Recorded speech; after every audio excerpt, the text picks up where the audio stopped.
It's good to see you guys.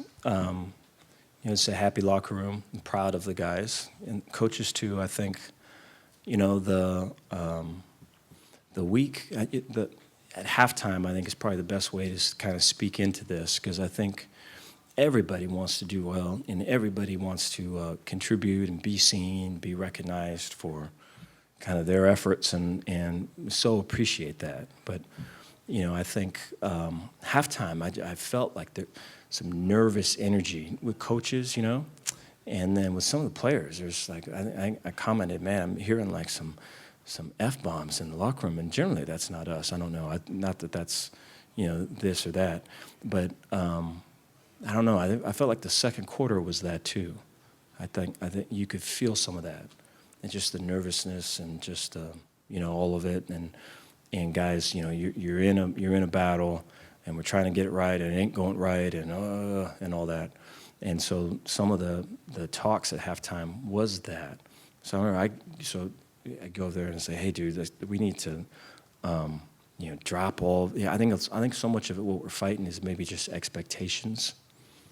Hey, it's supposed to be like this, or it used to be like that, and I have to do a better job of kind of being out in front of that. I think, I think it's imaginary stuff. I think sometimes coaches, we're supposed to be this, we're supposed to be that.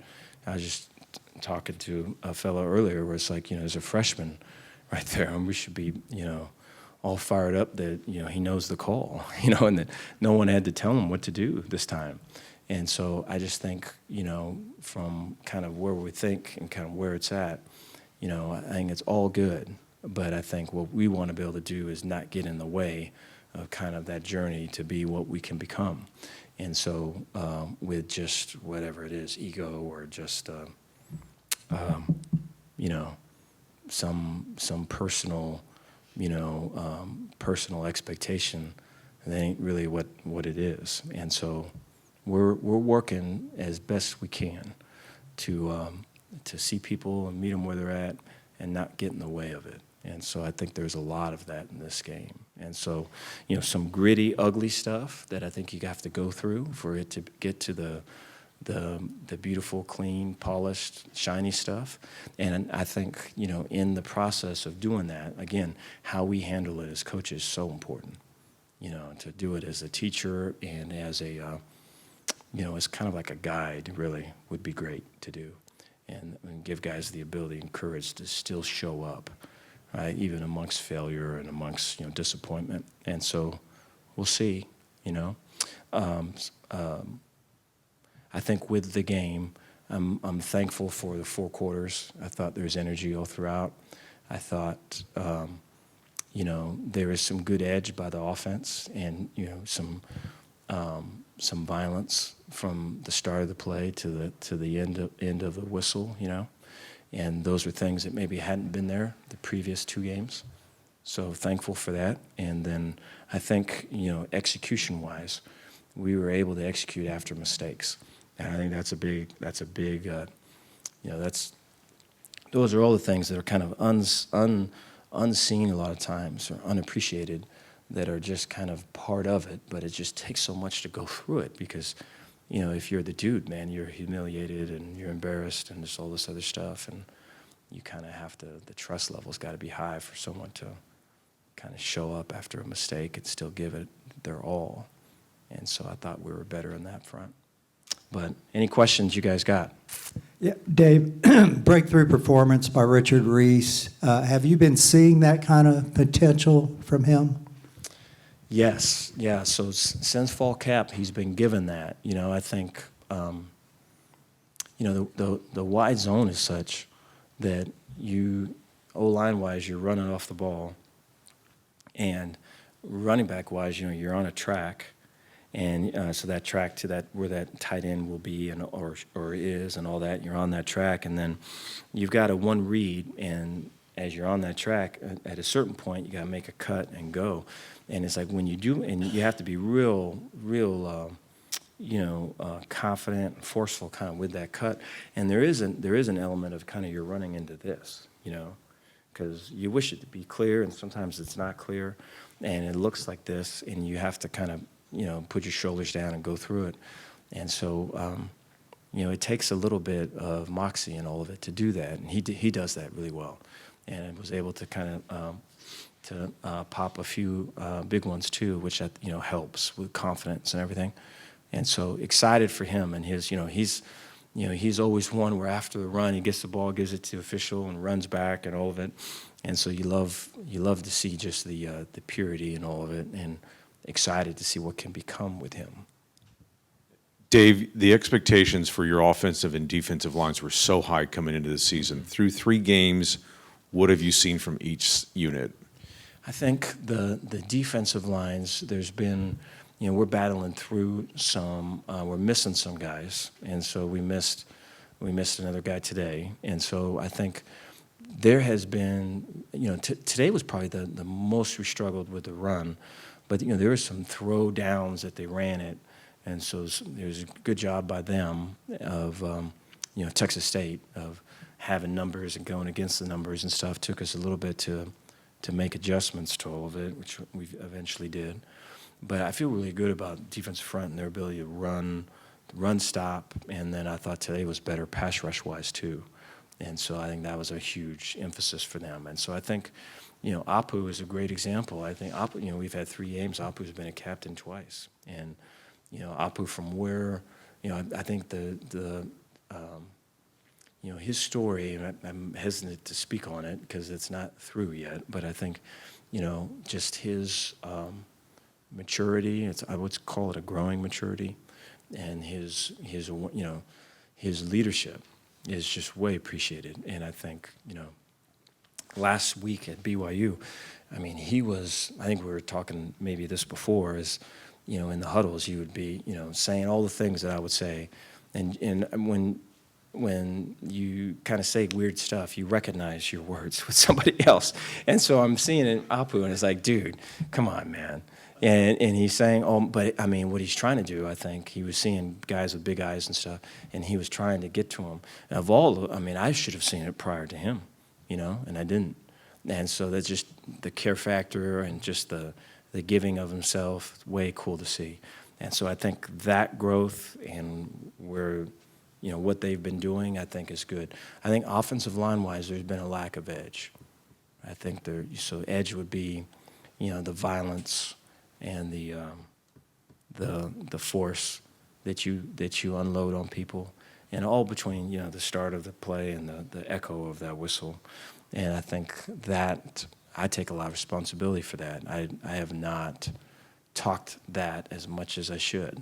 I think the previous year, so last year I talked about it probably a lot, because I think those guys thought edge was after the play, talking this and pushing that and everything. And so to really kind of clean that up last year was a whole thing.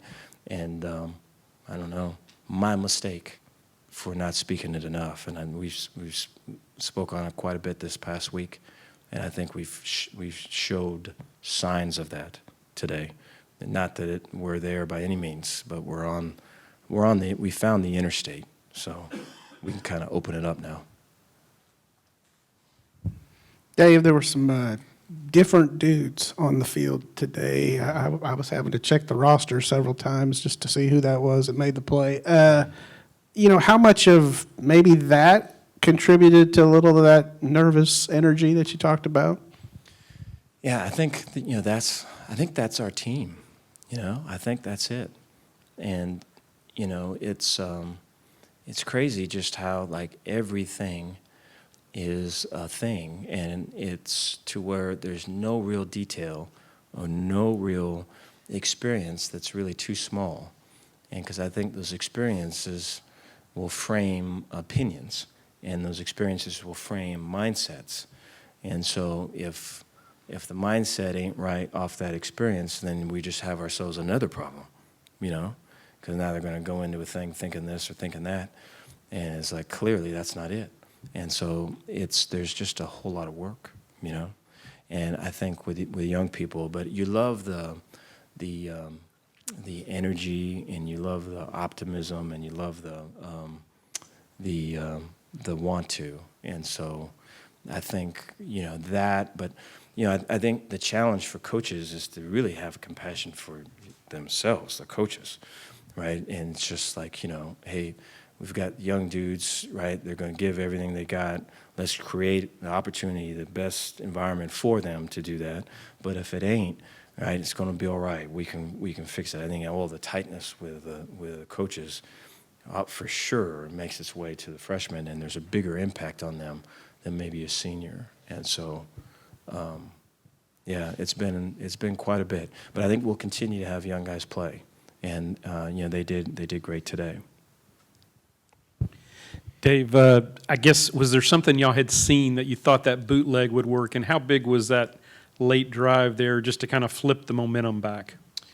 Yeah, I think Blake is comfortable in getting out of the pocket that way. I think that there's 2 or 3 things that he really kind of leans to or leans on, and those nakeds are one of them.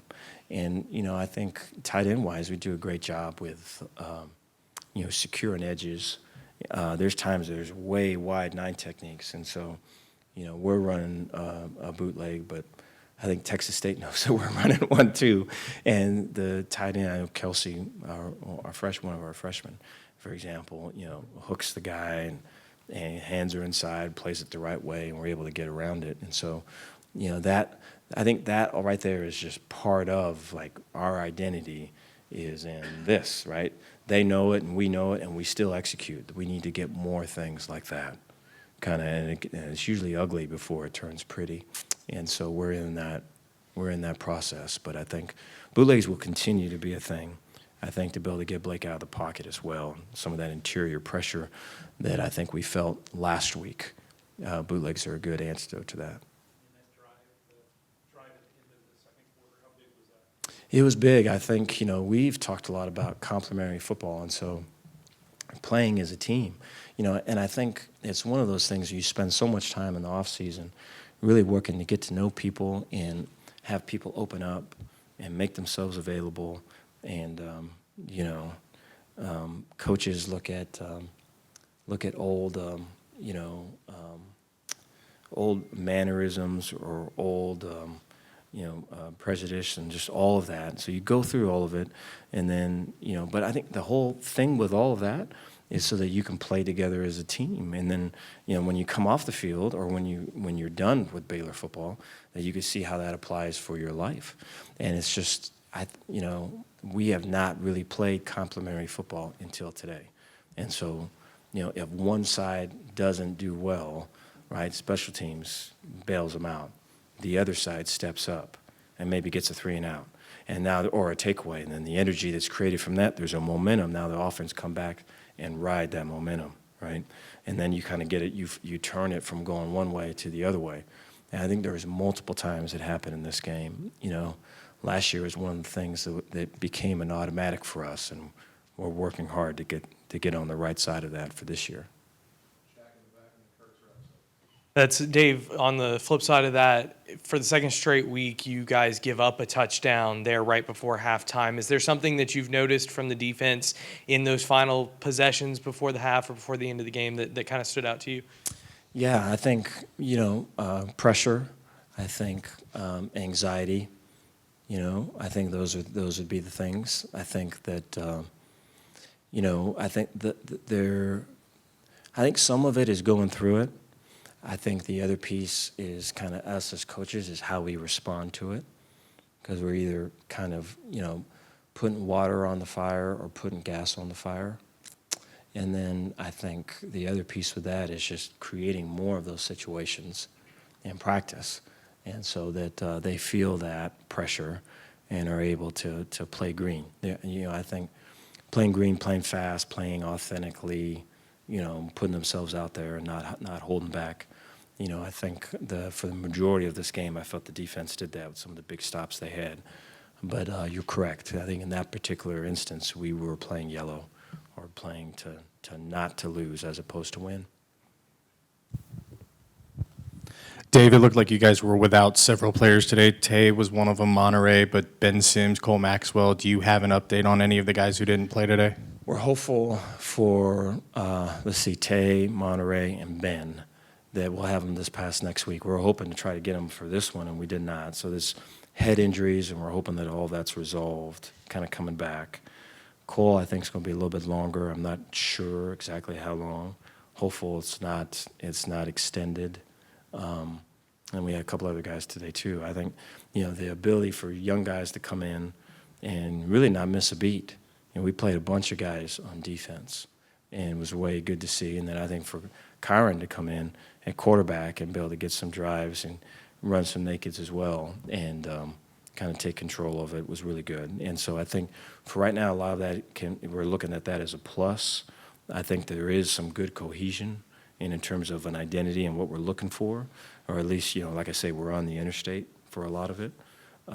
But we'll still be working through some of these injuries, I think, in the future. Thank you, guys.